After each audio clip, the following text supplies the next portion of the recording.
Welcome or welcome back to my channel. This is, of course, as you can see from the title and the thumbnail, a tier ranking video of all the books that I read in 2024. I know this is a bit late because it's already 2025, but I thought I would still join in the trend because I love seeing other people do this video, and I also did it last year and I just wanted to continue doing this. Hopefully I can keep doing it for more years to come, but 2 years strong now, and I'm very excited to take part in this again. So for some basic stats for my reading year, I read 31 books, and I read a majority actually this year through audiobook format because I was really focused with schoolwork and stuff and I didn't really find time to read physical books, which is always valid, by the way, guys. Don't let anyone tell you that audiobooks are not reading, because it is reading, okay?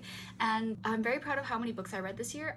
My goal was 30, so I read one more than I was supposed to, which is very good, even though last year I did read 38, which is a bit more than this year obviously, but that was because I had a lot of spare time. But I'm still happy with my results, and this year I'm gonna aim also again for 30 books because I don't want to overexert myself and put very unrealistic goals for myself as well, because I know I'm probably not capable of more than 30 realistically. So yeah, I have my tiers right here in the tier maker website, and I'll go through the tiers. I tried to use a lot of TikTok audios because I am nothing if not chronically online, unfortunately. So the top one is just basic new favorites, like I love these so much, 5 stars. Self-explanatory, as I should say. Second one is my Shayla. It's the audio of the crying.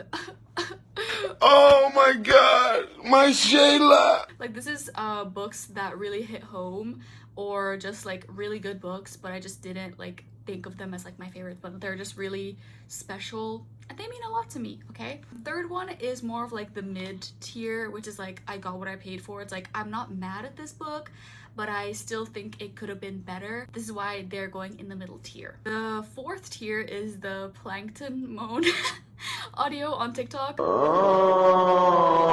These ones are just, I got either bored while reading them, or they're just not that good. I just didn't really enjoy them that much. There's better, but there's definitely worse. Last but not least is I have never in my life yelled at a girl like this, which is from America's Next Top Model or something like that. It's Tyra Banks yelling at someone. Yeah, these are my 1, 2 star, maybe even 3 star if I was if I had really high hopes for this book and it just let me down. So yeah, these are my tiers. Let's get started. These are kind of not in order because whenever you put the books, or whenever you put the pictures of the books, it doesn't put them in order, so we're just gonna go very randomly through the list. Starting off with The Metamorphosis by Franz Kafka. This is one of the first classic books that I read, and I think the only classic book one of 2 classic books that I read this year, or 3. And I thought this was okay. This was also, I read it through audiobook. It was very interesting reading it through audiobook. I would love to reread it and read it physically because I do have the book. I bought it after I read it. This was okay. This was a great start. I really did enjoy the metaphor, obviously, of the character turning into the bug, and love and grief and stuff through of the form of not just a physical human form. I don't know how to explain this really well. I understood what it was going for, but I don't know how to explain it to you. If someone was what is this book about? I'm I don't know. So I think I would put this in I got what I paid for. I think that makes sense. Second is Funny Story by Emily Henry. And I would put this in the Plankton Moan, not because I didn't like this book. I gave this a 3.5, and I think part of the reason why I didn't really enjoy this book compared to all the other Emily Henry books that I've read in the past, I've read all her books except for People We Meet on Vacation. Thing is, I read half of this book and then I put it down, and then I picked it up after 4 months. So everything that I previously read was kind of, it's not that I forgot what happened before, it's just it was kind of blurry, and it kind of didn't mesh together. So obviously this is my fault, but I just didn't really like the romance and how they got together, and the other subplots that Emily Henry added to this story. Usually when she adds the other relationships for the female main character, the parental relationships and the friendships and sibling relationships, I really enjoy those. But for this one, I just didn't like the dad and the mom for Daphne, the main female character. I just didn't think the plot lines blended together properly with this. And also like the love confession and the third act breakup for this one was a lot messier than the other ones, and it got solved so quickly, and I thought it was like really unrealistic. I know all her books are pretty unrealistic, but like this one was the most unrealistic to me personally, so that's why I'm putting it there. It's just like a disappointment because I love Emily Henry. Next up is One Day by David Nichols, I want to say, and then this I'm also gonna put in Plankton Moan. I have yet to watch the TV show, but I only started reading this book because of the TV show, which is kind of funny, ironic that I still haven't watched it. I did watch the movie though, and that was mid. I just didn't get a good feeling while reading this book, and I was like bored half the time, because half the time this book is basically about these two people, Dexter and Emma. It, like, describes their like whole adult life after graduation, and like how they are kind of in love with each other, but they can just never make it work because they're in different relationships. Like, they think that they don't like each other, like the other doesn't like them. They just can't make it work, and it's really frustrating because it's like, you know, they love each other. Like, you literally know that if they just communicated properly, it would work. And it was just so frustrating. And like every time the book would like talk about Dexter or Emma's life separately, like without mentioning each other, like when they're not in each other's lives, I just found it incredibly boring. I only liked the story when it was Emma and Dexter in the same chapter. So yeah, I just didn't really enjoy this that much. The next book is Small Pleasures by, I think, The School of Life. Like, it's not a single author, it's like a, I really don't know what this like thing is, but it's just called The School of Life. I'm gonna put My Shayla for this one because it's basically a non-fiction book that makes you like appreciate these small pleasures in your life, which are genuinely like so small that we like forget to be thankful for them. It was just really nice, and it's for someone who gets like very anxious and very overwhelmed with like small things. I very easily overlook these things that are like really necessary in my life and like really bring me a lot of joy. So I really like this one. I really want to read more books. They have like a whole collection of books talking about different things. They have one that's about being a good person, and I really want to read that one because that's something that I strive to be in life. Next one is None of This Is True by Lisa Jewell, and I'm gonna put that straight up to new favorites because this book had me on the edge of my seat, had me shitting my pants, had me second guessing myself and every single character in this book, and it was just like so dark, and it was so weird and so creepy, and I loved it so much. Like, I literally finished it in one sitting because I just wanted to know what was going on. Yeah, and this is basically about these two girls, or like these two women who meet on their birthday. They share the same birthday, and one of them is like very kind of like an influencer podcast host, and then one of them is like mom, like she's not really popular at all, she's like just like living her life day to day as like a house mom, and then she sees like a way for people to like acknowledge her and like what she's been through this like influencers podcast, and like she tries to like insert herself into this life of the other person and like tries to like live kind of vicariously through the other person, and tries to get like sympathy also from other people and like what she's been through. It's very creepy once you get into it. Like, that's a very basic overview of like what the book is about, but I think I've mentioned this a lot, but like I think what struck me the most about this book and what made it so creepy is that like everything about this felt very real, and like this could actually happen in real life. I really don't like horror movies in particular when they add too many like supernatural elements where it like takes me out of the story, and I really want to read more Lisa Jewell's writing and works. I think this is one of her most popular books for good reason, but yeah, I really enjoyed this one. Next up is A Court of Thorns and Roses, which is a very popular TikTok book.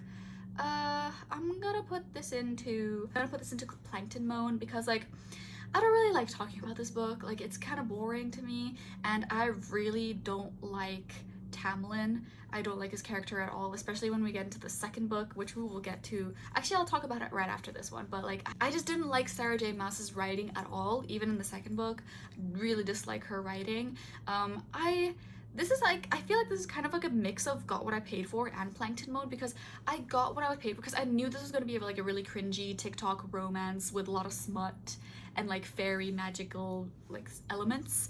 So I kind of do have to blame myself because I knew I wasn't gonna get like a really good book that I personally enjoy, which is fine. I just wanted to know what people were talking about, and I'm happy that I read it so I know what people are talking about now, but it's just not for me, this first book in particular. But now that we're moving on to the second book, which is A Court of Mist and Fury, I'm gonna put in Got What I Paid For because I heard that this one is everyone's favorite book because of a certain character whose name is Rhysand, and yeah, I got what I paid for. I got what I paid for. It was so good. But I will say I'm not gonna continue this series because I really do not care about anyone else other than Rhysand and like his friends. But like even those, like I really struggled to care too much about them. But yeah, I'm surprised I got through this book. It was like 600 pages. I did listen to it through audiobook, which really helped me out. And yeah, still hate Sarah J Maas's writing, and I don't want to support her financially because she is quite a horrible person. But yeah, got what I paid for, and it was a silly, funny time. I'm happy that I know what people are talking about at least. Next book is Intermezzo by Sally Rooney. I have to say I haven't quite finished this book, but I'm still adding it into my list because I will finish this in the next coming days, I swear to you. So I'm gonna put this in my Shayla. Not my favorite Sally Rooney book for sure. I think it goes like Normal People, Beautiful World, Where Are You, and then Intermezzo. I still have yet to read Conversations with Friends. I feel like that will be a lot higher on the list. Also depends on how this ends. I don't think this is very good to add it to my list, but I'm still gonna add it, I don't care. So yeah, so far I really do like the story. I love the characters, very messy, very complicated, very much mundane life experiences, and as is all her books, but this one's a bit more hard to digest because it's super mundane and it doesn't really have, like, it genuinely doesn't have a plot. I feel like Beautiful World, Where Are You has kind of a plot with some of the characters, and it like has breaks between the chapters where it like goes to like the email point of view and then it goes to like real life point of view, and then Normal People where it's like the characters are going through high school and then they're going to college. But this one is literally just a character study of all 5 different characters, so for that reason it's hard for me to like read a lot in one sitting and I get pretty bored pretty quickly. But that's not to say that it's a bad book, it's just like I prefer more happening in my books, but it's still a great book and I'm really enjoying it so far. Next book I have is We'll Always Have Summer by Jenny Han. This is the last book in the Summer I Turned Pretty trilogy, and I'm gonna also put this in my Shayla because my Shayla is targeted towards Conrad because I am a Conrad defender before I am human. I love that man so much, and he can literally do no wrong. I don't care. Jeremiah supporters are not welcome on this page, by the way, and I cannot wait for summer 2025 when I can see this acted out in real life. Like they're gonna eat it up so bad. I'm so excited. I'm so excited. Conrad girlies for the win. Conrad girlies for the win. That's all I have to say. I can't really say anything else without spoiling it, but just I love Conrad. I love Conrad so much. Next up is Heartless by Elsie Silver. This is the second book in the Chestnut Springs series, which is like a cowboy, small town, single dad romance kind of book. And I'm gonna put this in Got What I Paid For because it's literally like what I said is what this book is, and it's literally like a mindless read, like a very good palette cleanser. I'm gonna put this in the mid-tier because I really prefer the first book, Flawless, more than this because I don't like single dad. Like I don't like children in books, even though the child in this book was like pretty well written and it was like very realistic to how like a child would act. I just don't care about kids and they just seem very annoying to me, so I'm just gonna put that there. I really want to continue the series. Like I would love to finish it. Like it's something that I, even though I don't enjoy 100%, is something that I do still enjoy to a certain extent, if that makes sense. And next up we have Mr. Salary by Sally Rooney, which is a very short, like 30-page novella, and I'm gonna put this in Got What I Paid For, even though I did rate this 5 stars, but I feel like it's really hard to talk so deeply and so much about a novella that's literally 30 pages, but it was really good. Like if you're looking for more taste of Sally Rooney and you're not looking for like a really thick novel, this is a great taste test for Sally Rooney. And it was really sad and it was really emotional for 30 pages, which is crazy. I don't know how she writes so well. Perfectly moving on to the next book, which is Normal People, which is obviously gonna go up to my new faves. I mean, like, what were you expecting? I literally have no notes for this book. I knew I was gonna love it as soon as I started it. I'm currently watching the TV show. I have a poster actually of Normal People on my wall. You can't really see it right now, but it's up there. And I love this book so much. Connell Waldron is me, and I am Connell Waldron. Like, we are the same person. I love him so much. His uni experience is so real, and yeah, I literally have like, I feel like it's so self-explanatory. Like, this book is everywhere. I think everyone knows what this book is about, so I don't know if I have to explain it, but yeah, this is just like a perfect book for me personally. Next up, oh, we're getting into a bad streak. Next up was, we had to remove this post by, I want to say that the author's name is Hannah Verboets, something like that. She's a Dutch author. I'm gonna put this in Plankton Moan because this was also a book that I kind of went into with the wrong mindset, or like the wrong vision, because I heard like someone talk about this book, social media content moderators, and when I heard that, I thought it was gonna be like literally just their day-to-day jobs and like what they see online and what they have to like go through for their job, because like that job is like very frightening to me, like what you have to see online and like what you yourself have to like subject yourself to, because it's literally your job. Like, you can't really complain about seeing like really horrifying things, very triggering things, because it's your job to get rid of these things online. But it ended up being more of a character study of the main character, and she was like giving very toxic vibes, and I guess that's the point of the book. It's like a very messy, unhinged woman type book, but I was not in the mindset to read that. It was very much like a wrong book at the wrong time, so I really didn't enjoy that. And I just wanted more of like her job, like the content, social media content moderation. I wanted to see more of the things that she was like seeing in her job. It wasn't that bad. I gave it like 2.5, but the ending though for this book was so weird. It ended in such a weird way, and I was like, that's it. I don't know what else to say about this book. It was just very weird to me. Next up is Lights Out by Navessa Allen. I'm gonna put this in Got What I Paid For, but this could also go in Plankton Moan, because like 40% of this book I loved it, and then 60% of this book I was like checked out. Maybe I will put this in Plankton Moan actually, because the first like 40% of this book was really fun and really like, I was like, this is what I paid for. Like, I was so excited to read something like this, like so silly, so smutty, so spicy. Like, I was very much giddy and giggling. I was like, oh my god, like what the fuck. This is so fun. But then it got into like a different plot line that I wasn't expecting, and I wasn't expecting the book, not that I wasn't expecting it, but I wasn't expecting the book to like be in that plot line for the literal rest of the book, and I really didn't care about that plot line. Like, I just wanted more romance, and I wanted more from the main couple, and I didn't get that, and I just was a bit disappointed. This book is basically about this girl who has a mask kink, and then the guy, she like thirsts over this guy who has a mask persona online, and this guy that she has a crush on, the mask persona guy, finds out that she likes him, and then he starts like stalking her. But it's like, it's very like, the lines are very blurry. Like, it's consensual, but at the same time it's not. I'm gonna leave it there. I'm gonna leave it there. We listen and we don't judge, guys. We listen and we don't judge, okay? It was funny, it was cute, and it was quirky, okay? That's all I'm gonna say. Next up is Orbiting Jupiter by Gary someone. I don't even know. I don't even care, because it's gonna go in. I have never in my life yelled at a girl like this. I have never in my life yelled at a man like this, because it's a boy actually, not even a man, because this book was so fucking weird. I'm not even like, I don't even want to explain what this book is about, because like, I feel like I have a problem where I don't understand the underlying message of this book, and this happens a lot, I fear, which is why I don't enjoy some books that people love. They're like, I love the message, but I'm like, I don't get the message, so that's why I don't enjoy this book.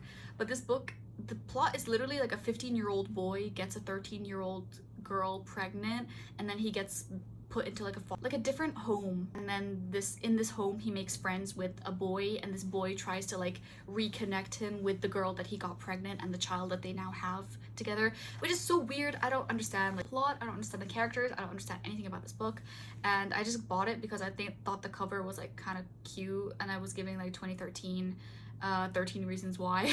So that's why I bought it. Sometimes it's bad to judge a book by its cover, because I thought this was gonna be good when it was not. Next up we have On Earth We're Briefly Gorgeous by Ocean Vuong. This is my first Ocean Vuong book. I think he only has one novel actually, and the rest are like poetry collections. I really want to read his poetry actually after reading this book. I'm gonna put this in, oh, I don't know, maybe I think I'm gonna put this in my Shayla because it did make me really emotional. I love the quotes in this book. They're very heartbreaking, especially because this reads so much like a memoir. It's crazy how like a person can write a fiction book but it reads so much like nonfiction. This book is basically about this character who's like writing a letter to his mom who can't speak English, and writing about all his like struggles that he's faced with his sexuality and growing up, feeling very much like you don't belong in your family, but like you don't hate your family for it. It's just like you just wish they could understand you, and very much relate to that also. So I really love this book. Even though I gave it a 3.5 because some of the writing style of this book was a bit too poetic at times. I felt like it could have been a bit more simplified. That's why I feel like his poetry would hit more than his novels, and I really want to read his poetry. Next up is In Blue. This is a graphic novel. It's giving very Heartstopper vibes, so if you really like Heartstopper and you want another graphic novel, I would really recommend this. I would put this in, I got what I paid for. It was okay, like it wasn't that great, especially after the other 2 graphic novels that I read this year, but it was really sweet and it was really heartwarming. It's basically about this kid who works in his family's bakery, but he wants to like move out to the big city, join a rock band, but then he stays because this new guy comes and works for his family bakery, and then he gets a crush on this guy, and then they're like baking together. It's very wholesome, so I really like that. Next up is actually the most recent book that I finished, which is It's the Most Wonderful Crime of the Year by Ali Carter. I have never in my life yelled at a girl like this, like me targeting the main woman character of this book, because I just like, I don't get it. I don't get this book and I don't get the hype, and this is my sign to not read hyped books on TikTok, because so many people were saying that this was so good and like so like aha hee hee haha, like so funny, enemies to lovers, giving Knives Out.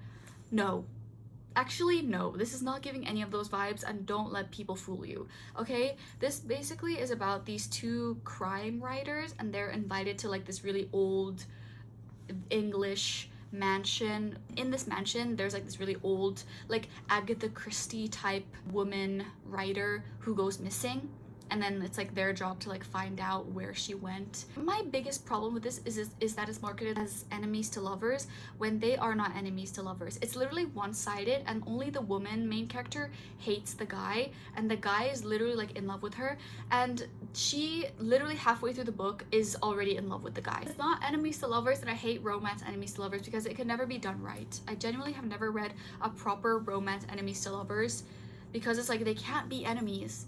You know what I mean? So yeah. Next is The Orange and Other Poems by Wendy Cope. I'm gonna put this in what I paid for, got what I paid for, because it's like, it's so short as well. It's like maybe 30 pages as well, and it's just poetry. Like, it's like I got what I paid for. And if you like The Orange by Wendy Cope and you want to read more of her poems, highly recommend this one. Next is Milk Fed by Melissa Broder. I'm struggling whether to put this in my new faves or my Shayla, because I don't know if I would want to put this in my Shayla. I think I will put this in new faves because it was really good. The only reason I gave this a 4.5 rather than a 5 star is because I hated the ending. The ending, when a book has such a good story and like has such a good character development, has like such a good narrative, everything about it is good, but then the ending is so rushed, it makes me so sad, because it's like, how can I give this book a 5 stars if I didn't completely love it? And like, this is a perfect example, because everything about this book was great. I loved everything about this book, but just the ending was so abrupt, and I hated that it just came out of so like left field. I really do like it. Like, I love the rest of the story. Like, it's very unique. I've never read anything like this, and it's very relatable. Trigger warning for eating disorders, we'll say that.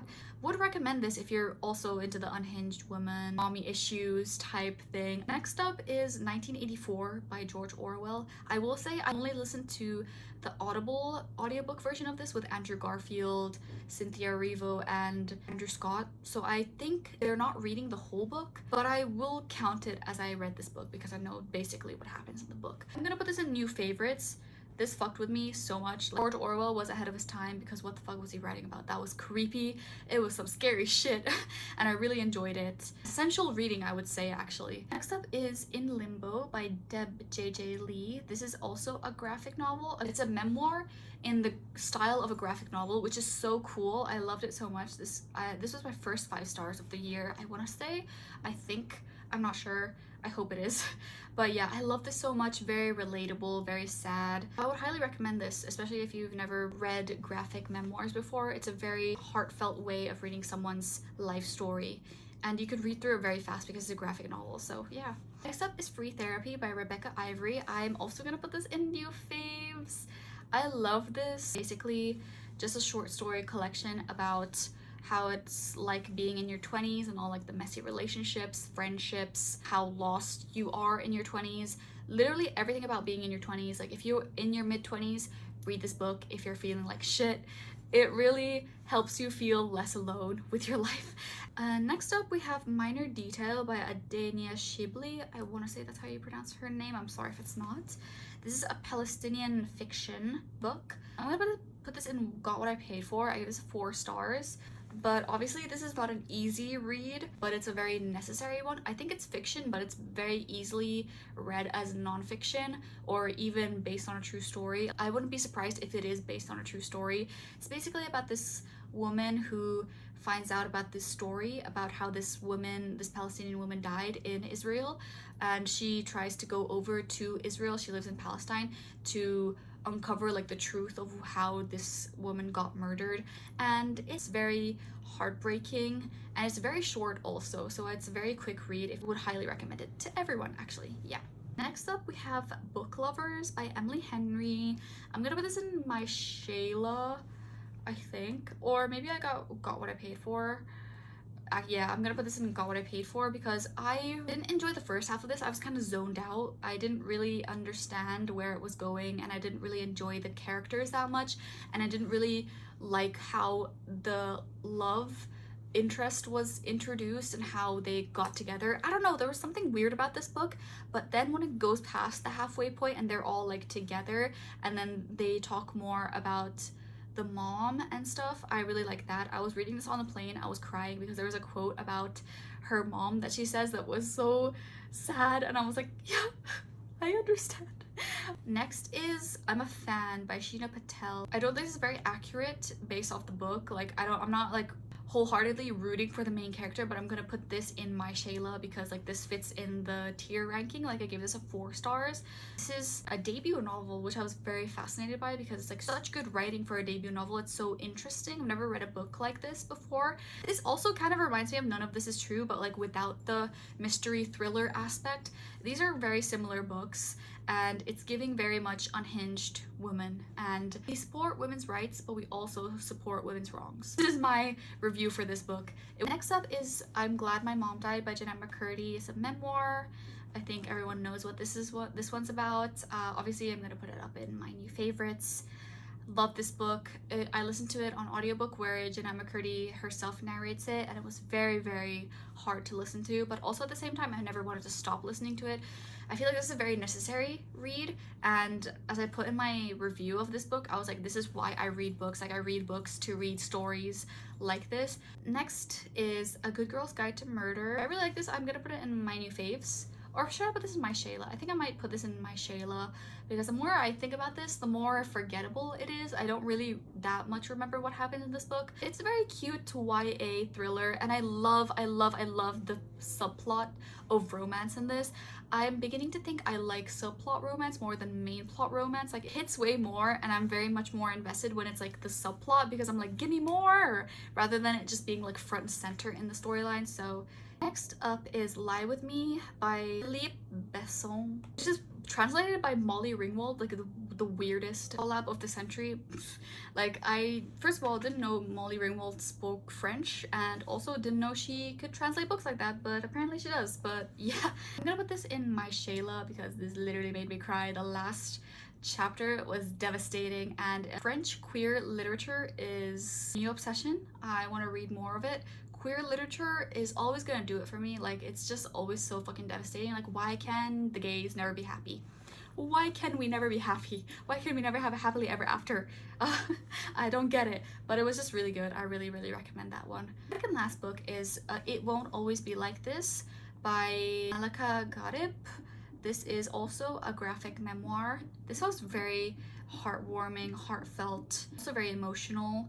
I think I'm gonna put this in got what I paid for. I really love the drawings. I love her artwork so much, and I thought also it was really relatable with like not knowing like which part of your life you fit more into, like your dad's side or your mom's side. Like that was very relatable, also because she's also half from an Arab country, because I'm also half from an Arab country. I found very many similarities to my life in this book, so really like this one. I really want to read more of her graphic novels because she has quite a few of them, and yeah, I would hope to read more of her backlist after this one. Last but not least, ending it off in a weird note, we have Queer by William S. Burroughs. This recently got made into a movie by Luca Guadagnino. I'm gonna say that's how you pronounce his name. But this as a book, I'm gonna put this in Plankton mode because I was quite bored reading this. This was such a short book, but I was bored reading it, and that is saying a lot. And I feel like this translates so much better on screen as a movie rather than a book, and I really hope the movie is better than the book because the book just had some really weird elements to it, and some of the dialogue was just quite weird and, as I said, boring, and I don't know, I just feel like the movie is gonna do so much better than the book. I think it might have also been better if I read it as a physical book. I read the audiobook of it and it kind of just didn't spark much interest in me. So yeah, maybe that's also a fault of my own, but what can I say? That's what happened. So yeah, that's my final ranking. I know I didn't read a lot of books this year, so it's not a very big list, but I'm very happy with this, and hopefully I can read more or the same amount this year. These are my books for this year. Hope you guys have a great reading year ahead of you, and hope to see you guys very soon. I really hope to be more active on this channel this year. That's one of my goals for 2025. Even if it's not too frequent, I really just want to post more because I really love making YouTube videos. That's all I have to say. I hope to see you in the next video and hope you enjoy this video. See you. Bye bye.